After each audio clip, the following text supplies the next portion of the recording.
रोखोक या कार्यक्रमाच्या माध्यमातून सोमवार ते शुक्रवार रोज रात्री 9 वाजता आम्ही तुमच्या भेटीला येत असतो।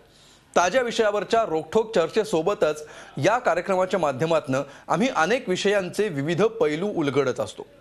रोखोक स्पेशल या कार्यक्रमातून आम्ही त्या विषयाच्या सर्व बाजू तपासून पाहतो, तर विचारा रोखोकच्या माध्यमातून आम्ही तुम्हाला उपलब्ध करून देतो राजकीय, सामाजिक आणि आर्थिक विषयावर भाष्य करण्यासाठी हक्काचं व्यासपीठ। 2013 साल सरत आलाय।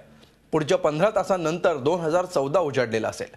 या वर्षाला अलविदा करता करता आज आपण पाहणार आहोत गेल्या वर्षभरातील काही खास कार्यक्रमांची झलक, बेस्ट ऑफ रोखोक।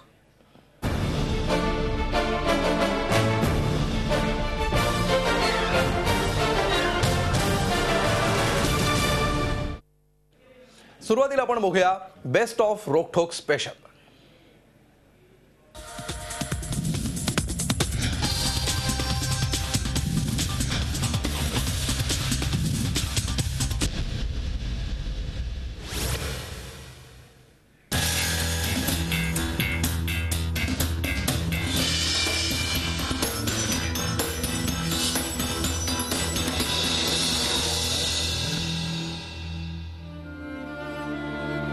आपण आज बोलणार आहोत महाप्रलयाचे साक्षीदार असणाऱ्यांची।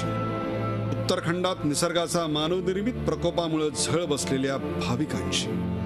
केदारनाथमधील प्रलयात झळ बसलेली व्यक्ती ही कोणा एका राज्याची, जातीची अथवा धर्माची नव्हती, तर ती एक प्रथम नागरिक होती, भाविक होती। या महाप्रलयाचं राजकारण करून ते चिघळण्याची आणि चघळत बसण्याची आमची इच्छा नाही, कारण आज इतक्या दिवसानंतरही बरेच जण बेपत्ता आहेत। त्यांचे अश्रू अजूनही थांबलेले नाही, गेलेल्यांचे सुतकही अजून संपलेले नाही। नमस्कार। आज मला कुठलाही प्रश्न मांडायचा नाही आहे। एका प्रश्नाच्या 2 बाजू आणि त्यांचे विविध कंगोरे तुमच्यासमोर मांडायचे नाही आहेत। आजचा कार्यक्रम थोडा वेगळा असणार आहे। आपल्याकडे अशा प्रचंड मोठ्या प्रमाणावर एखादी ट्रॅजेडी झाली तर आपण कोणाच्या तरी घरी सांत्वनासाठी जातो। एका प्रचंड मोठ्या प्रसंगातनं गेल्यानंतर, वाचल्यानंतर त्या व्यक्तीला धीर देण्यासाठी, पुन्हा त्याला त्याच्या रोजच्या दैनंदिन दिनक्रमात स्वतःला झोकून देण्यासाठी प्रेरणा द्यायला म्हणून जात असतो। आज महाराष्ट्रातल्या जवळपास प्रत्येक जिल्ह्यातला एक माणूस अजूनही बेपत्ता आहे आणि त्याहीपेक्षा सुद्धा जे गेलेले आहेत त्यांच्या घरादारावर आज काय प्रसंग आलाय याची आम्हाला जाणीव आहे। आणि म्हणूनच आज नाशिक असेल, पुणे असेल, औरंगाबाद, नागपूर इथल्या सगळ्या आमच्या स्टुडिओजमध्ये आम्ही अशा व्यक्तींना बोलवलंय की जे या महाप्रलयाचे साक्षीदार होते। अजूनही त्या सगळ्या प्रसंगातून ते पूर्णपणे बाहेर आलेले नसतील, त्याहीपेक्षा सुद्धा काहींचे नातेवाईक अजूनही बेपत्ता आहेत, तर काहींनी ते कायमचे गमावलेले असतील। या सगळ्यांना आज आपण बोलतं करणार आहोत, त्यांच्याशी संवाद साधणार आहोत। एक प्रकारे त्यांना बोलण्याकरता हा एक प्लॅटफॉर्म आज मी उपलब्ध करून देतोय, कारण असा प्लॅटफॉर्म मिळाल्यानंतर जे हे बघू शकले नव्हते त्यांना कळेल प्रसंग काय होता। याचं कारण राजकारणावर चर्चा करणं फार सोपं असतं, राजकारणाच्या पलीकडे जाऊन माणुसकीवर चर्चा करणं फार कठीण असतं। आणि याच करता आज मी अशा अनेक ज्या महिलांना, पुरुषांना याचा तडाखा प्रत्यक्षरित्या बसला त्यांना माझ्या स्टुडिओमध्ये आमंत्रित केलेलं आहे। प्रत्यक्ष दकायला होतं एक माणूस म्हणून, तशी अवस्था झाली। मग तिथे तुमचं पद किंवा तुमची अवस्था किंवा तुमच्या समाजातली स्थानाचा काही एक उपयोग होत नाही, तुमच्याकडे हातात असलेल्या पैशाचा उपयोग होत नाही। निसर्गाचा जो प्रकोप झालेला बघितला डोळ्यांनी तो अगदी अकल्पित होता आणि तो बघताना म्हणजे डोळ्यासमोर दिसत होतं की गंगा दुथडी भरून वाहतीये आणि त्या वाहणाऱ्या गंगेमध्ये समोर घरं आणि सगळी ती हॉटेल वगैरे असं धडाधड कोसळून नदी ते सगळं पोटात घेऊन चालली आहे, हे आम्ही डोळ्यांनी पाहिलं आणि अक्षरशः थरकाप उडत होता। त्यावेळेस असं वाटलं होतं की आपण परत जाऊ शकत नाही, कारण एवढा निसर्गाचा तो प्रकोप पाहिला समोरून अगदी, आणि असं वाटलंही नव्हतं। ते 2 दिवस आम्हाला असे भयानक वाटले की आपण आपल्या फॅमिलीमध्ये जाऊ शकणार नाही आणि त्यांचे आपली भेट होणंही शक्य नाहीये, असं एवढं ते हे होतं। नदीचं रौद्र रूप, दरडी कोसळण्याचं ते भयानक स्वरूप हे पाहिल्यानंतर आपण घरी परत सुखरूप जाऊ याची तीळ मात्र आम्हाला म्हणजे हे नव्हती, आशा नव्हती।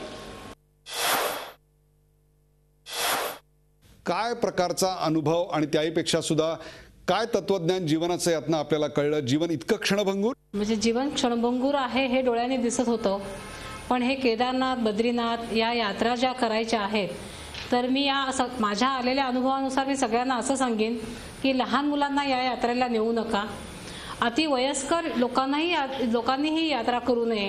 ही यात्रा साधारण 30 ते 40च्या वयातल्या सगळ्या तरुण वर्गानेच ही यात्रा करावी.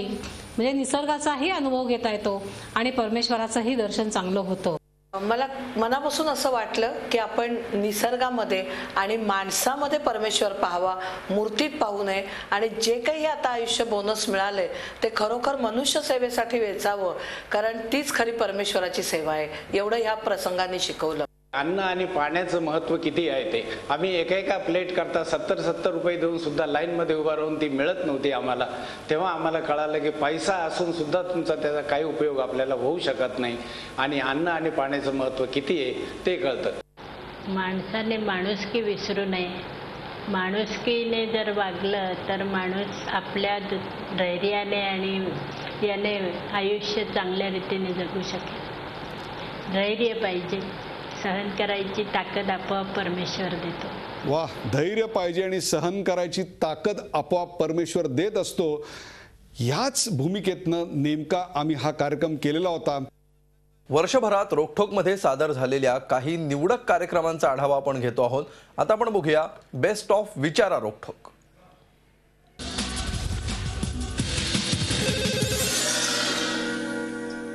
खरं तर ह्या IPL मध्ये हा जो राज्यकर्ते आहेत हे खरे गुन्हेगार आहेत. पहिले ह्या सरकारातल्या लोकांना याच्यावरून बाहेर काढायला पाहिजे आणि आम जनतेच्या हातात द्यायला पाहिजे. आम्हालाही या क्रिकेट सामन्यातल्या शिल्पा शेट्टी, दीपिका पदुकोण, जुही चावला, चिअर गर्ल्स या सगळ्या दाखवता आल्या असत्या, पण आमच्या डोळ्यासमोर त्या अणवानी पायानं 5-5 मैल एका घागरीसाठी फिरणाऱ्या पुअर गर्ल्स. हा सामना होता मुठभर धनिकांचा आणि पसाभर धान्यासाठी आयुष्यभर वणवण फिरणाऱ्या, अख्ख्या दुष्काळाचा संपूर्ण लाहा सोसणारा तो एक मोठा समाज. आम्ही त्यांच्यासाठी उभं राहिलो. आपल्या ताटातला एक घास दुसऱ्याला देणं ही प्रकृती. आपण उपाशी राहूनही दुसऱ्याला जेवू घालणं ही संस्कृती. आणि दुसरा उपाशी असतानाही पोटाला तडस लागेपर्यंत हिडीसपणे जेवत राहणं, खात राहणं ही झाली विकृती. दुष्काळानं हाहाकार माजवलेल्या महाराष्ट्रात IPL सुरू होते. पाण्याच्या एकेका थेंबासाठी तरसणाऱ्या महाराष्ट्रातच IPL सामन्यादरम्यान लाखो लिटर पाणी वापरलं जाणार आहे. शिवाय लाखोंचं उत्पन्न मिळवणाऱ्या IPLच्या डोळ्यात दुष्काळग्रस्तांकडे पाहून थेंबरी पाणी आल्याचं मला तरी दिसलेलं नाही. याला काय म्हणायचं? खेळाची संस्कृती, प्रॉफिट मेकिंग उद्योगांची प्रकृती, क्या निव्वळ करमणुकीची विकृती? चला तर मग याच विषयावरच्या चर्चेला सुरुवात करूया. दुष्काळात IPLचा महिना या खास कार्यक्रमात. नांदगावकर सरांना मला असं विचारायचं आहे की अक्षरशः आपण ह्या जो दुष्काळातली परिस्थिती जेव्हा आपण बघतो तर डोळ्यात पाणी येतं. अन्न खावं वाटत नाही, एवढी बेकार परिस्थिती महाराष्ट्रामध्ये चाललेली आहे.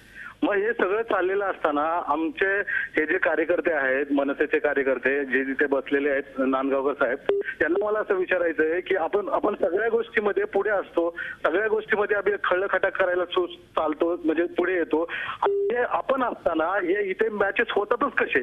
का आम्ही रस्त्यावर उभे राहत नाही? का या मॅचेस बंद पाडत नाही? का आमच्याकडे एवढी सगळी शक्ती आपल्याकडे असताना आपण का त्याचा वापर करत नाही? असं आहे की नेहमीचं तुमचं खळखटाक इकडे का दिसत नाही? तुमचा IPLला विरोध आहे का IPL मधल्या संवेदन शून्यतेला विरोध आहे? नाही, माझं IPLला विरोध असल्याचं कारणच नाही. ही IPL खेळणारे हे ज्यांना संवेदना नाही यांना आम्हाला विरोध करायचा आहे. काय जवळपण आहे? तुम्हाला वाटत नाही? तुम्हाला भावना नाहीत? कोट्यवधी रुपये तुम्ही कमवता, तुम्हाला वाटत नाही की एवढ्या या लोकांना आता महाराष्ट्रामध्ये दुष्काळ आहे तर कोणीतरी येऊन पुढाकार घ्यावा आणि बाबा आम्ही या दुष्काळासाठी एवढे कोटी रुपये देतो म्हणून? पण नाही. अरे अगोदर टॅक्स तुम्ही दिलेले नाहीत, किती बेशरमपणा आहे. आणि आमचं सरकारही काय करत नाही. माझं मत असं आहे की निजामाने काय अत्याचार केले असतील ते पूर्वी केले असतील, पण आताचे जे काँग्रेसचे म्हणा किंवा राष्ट्रवादीचे लोक असं समजतात की आताचे लोक हे अत्याचारच करतात म्हणून. अहो, तर मराठवाड्यासाठी काय आहे का नाही या महाराष्ट्र शासनाकडे? नाही, मला स्वतःला आपल्या लक्षात आणून द्यायचंय की मी मगाशीच एक 5 मिनिटापूर्वी आपल्याला सांगितलं की आम्ही न्यायालयाच्या मदतीने या सरकारच्या कानाखाली एक आवाज आजच काढलाय. 8-8.5 कोटी वसूल करा आणि 18 एप्रिलपर्यंत ते जमा झाल्याचा अहवाल न्यायालयाला द्या, असा स्वच्छ आदेश न्यायालयाने दिलाय. माझ्या समजुतीने न्यायालयाने सरकारच्या कानाखाली काढलेला हा आवाज आहे आणि हा आवाज. त्यांची सत्ता असलेली मुंबई महानगरपालिका असो किंवा काँग्रेसची सत्ता असली सोलापूर महानगरपालिका असो, राष्ट्रवादीची नवी मुंबई असो किंवा भाजपची नागपूर असो, मनसेची नाशिक असो, सगळीकडे हीच परिस्थिती. खड्ड्यांच्या बाबतीत सगळ्याच महानगरपालिकांचं नियोजन खड्ड्यात का बरं जात आहे? खड्ड्यांचं गांभीर्य आणि त्यामुळे सामान्यांचे जाणारे बळी प्रशासनाला दिसत नाहीत का? या खड्ड्यांचे खरे दोषी तरी कोण? खड्डेमुक्त रस्ते तयार करणं हे खरोखरच इतकं अवघड काम आहे? आणि मुख्य म्हणजे या खड्ड्यांच्या समस्येविरुद्ध नागरिकांच्या किती तीव्र भावना आहेत आणि तीव्र रोष आहेत याचा सरकारला आणि संबंधित प्रशासनाला किमान अंदाज तरी यावा. यासाठी सुरू करूया आजचा खास कार्यक्रम खड्ड्यात गेलं आयुष्य.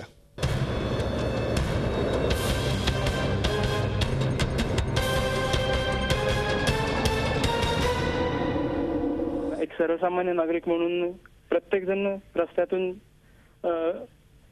प्रत्येकाच्या नशिबी खड्डा येत असतो आयुष्यामध्ये.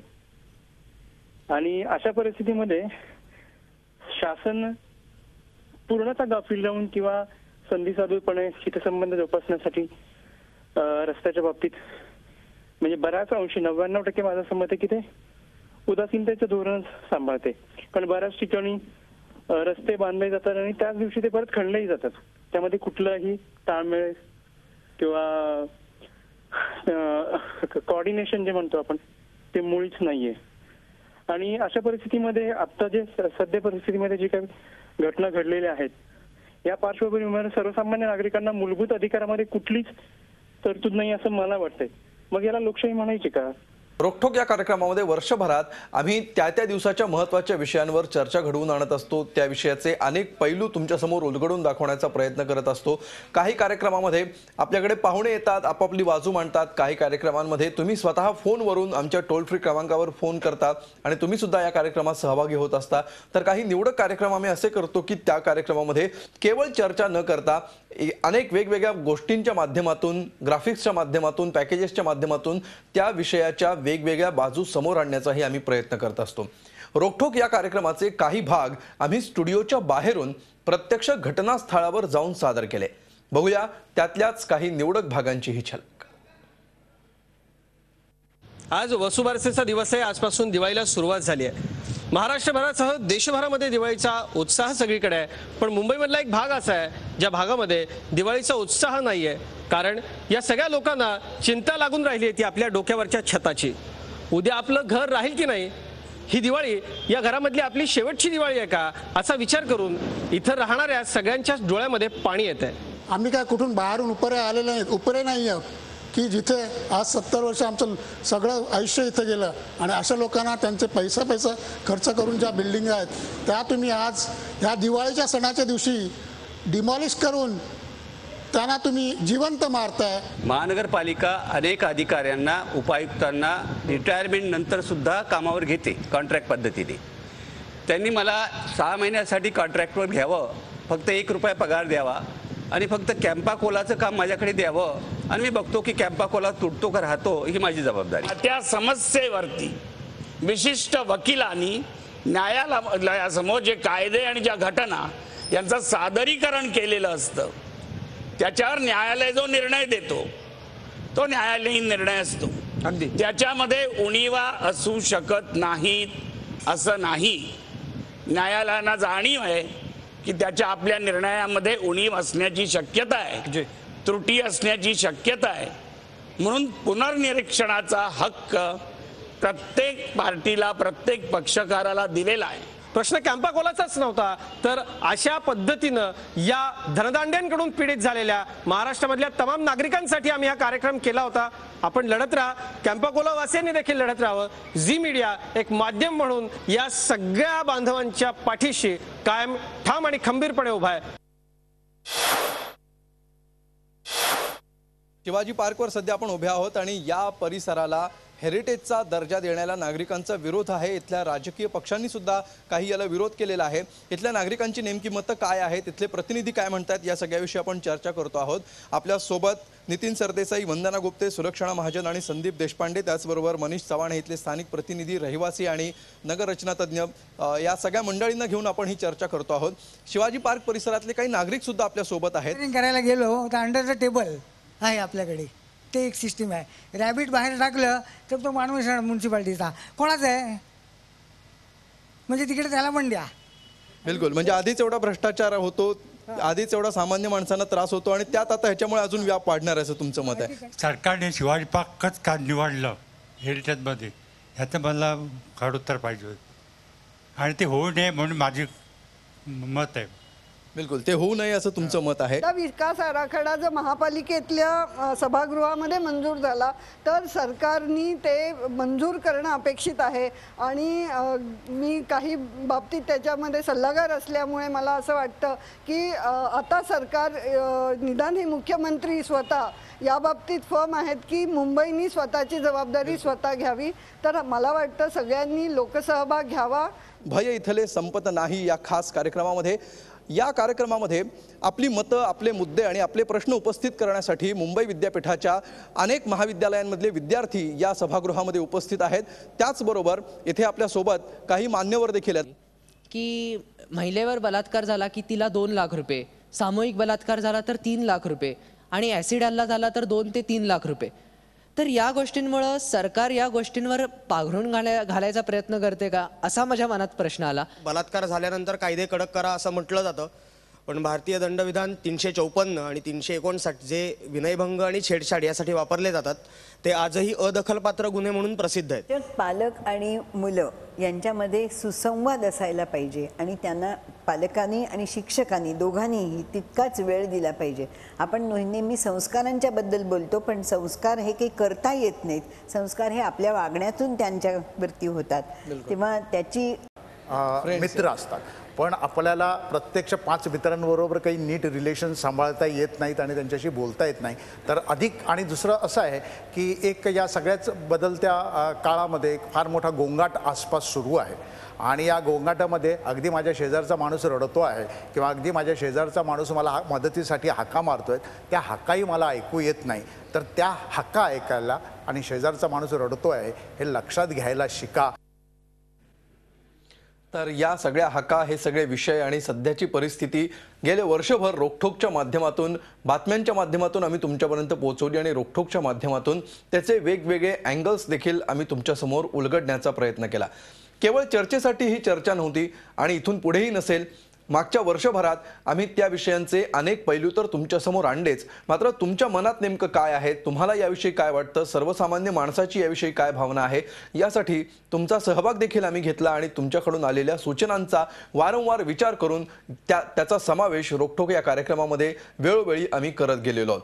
मागच्या वर्षभरामध्ये तुमच्याकडून रोखठोक या कार्यक्रमाला अत्यंत उत्तम असा प्रतिसाद मिळाला. तो पुढच्या वर्षात देखील सुरू राहावा अशीच झी 24 तासची आणि त्याचबरोबर रोखठोकच्या संपूर्ण टीमची अपेक्षा आहे. या भागामध्ये आम्ही इथेच थांबणार आहोत. जाता जाता रोखठोकच्या संपूर्ण टीमतर्फे झी 24 तासच्या सर्व प्रेक्षकांना नवीन वर्षाच्या हार्दिक शुभेच्छा. नवीन वर्षामध्ये आता आपण भेटणार आहोत रोखठोकमध्ये नवीन विषयांसह, नवीन भागांसह, नवीन विश्लेषणांसह, नवीन पाहुण्यांसह आणि इतरही अनेक नवीन बदलांसह. आजच्या रोखठोकच्या या भागामध्ये बेस्ट ऑफ रोखठोकमध्ये आम्ही इथेच थांबतोय. ताज्या बातम्यांसाठी पाहत रहा झी 24 तास. झी 24 तास, एक पाऊल पुढे.